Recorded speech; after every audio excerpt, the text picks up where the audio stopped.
Quand vous cherchez un cofondateur, arrêtez de le chercher. Faites des choses avec des gens.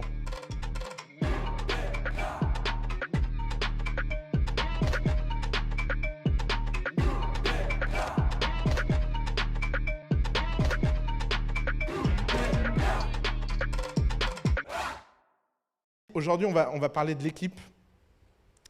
Et on va parler de l'équipe en 3 temps. D'abord, on va parler de l'équipe en tant que cofondateur. Qu'est-ce que ça veut dire, trouver un cofondateur, etc. Ensuite, on va parler de l'équipe avant le product market fit, plutôt avant d'avoir vraiment les moyens. Et on va parler de l'équipe at scale quand on a vraiment quelque chose qui tourne. Alors, les premières personnes avec qui on va travailler, c'est ces cofondateurs. Et j'aimerais aujourd'hui vous donner un message très très très simple à propos des cofondateurs. Je ne sais pas pourquoi le conseil qu'on donne toujours aux entrepreneurs, c'est de trouver des cofondateurs complémentaires en disant si tu es un tech guy, trouve un biz guy ou un mec du design. C'est un conseil très étrange qui est donné par tout le monde.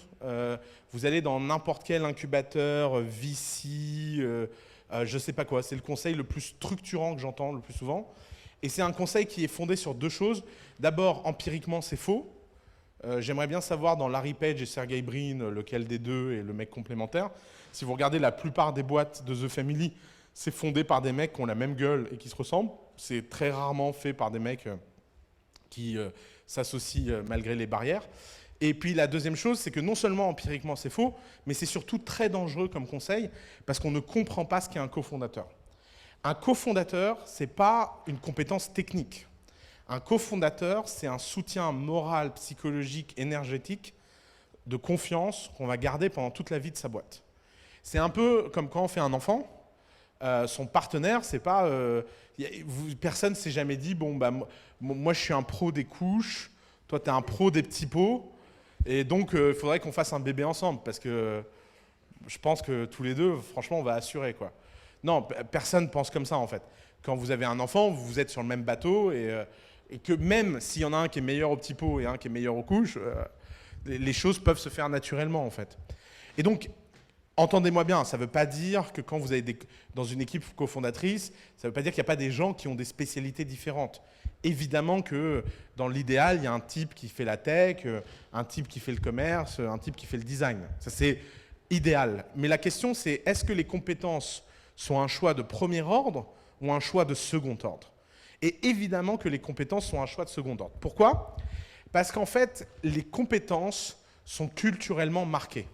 On va prendre la compétence qui fait rêver tout le monde et 80% des gens que je rencontre, à savoir les devs.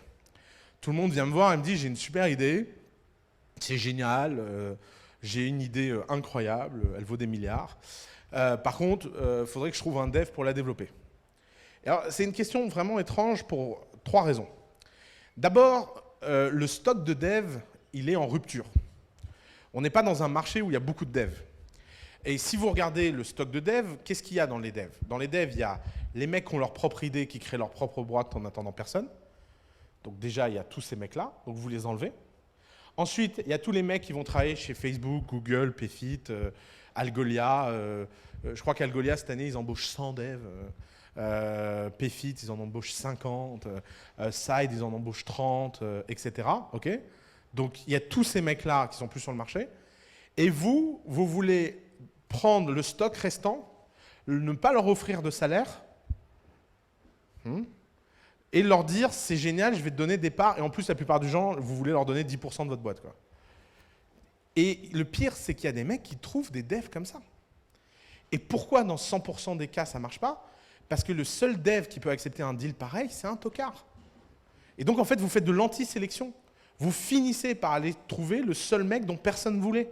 Il n'a pas d'idée, il ne sait pas quoi faire, il n'a pas trouvé de travail, personne ne veut de lui en freelance, donc il finit sur votre projet en cofondateur à 10%. Alors, soit parce qu'il n'est pas bon techniquement, soit parce qu'il a des vrais problèmes de confiance en lui, ou des vrais problèmes sociaux, ce qui va souvent le cas avec les devs. Et parlons de ça, de cette réalité dans la pièce. Les devs ne supportent pas les humains. C'est connu.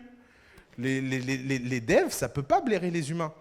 Pourquoi? Parce qu'ils sont devs. Déjà, pour être dev, en étant un mauvais ex-dev, je peux vous dire c'est horrible d'être dev. Vous passez votre journée devant un écran, vous faites des trucs, vous êtes trop fiers de vous, et après des utilisateurs l'utilisent n'importe comment. Vous savez pourquoi tous les devs deviennent parano?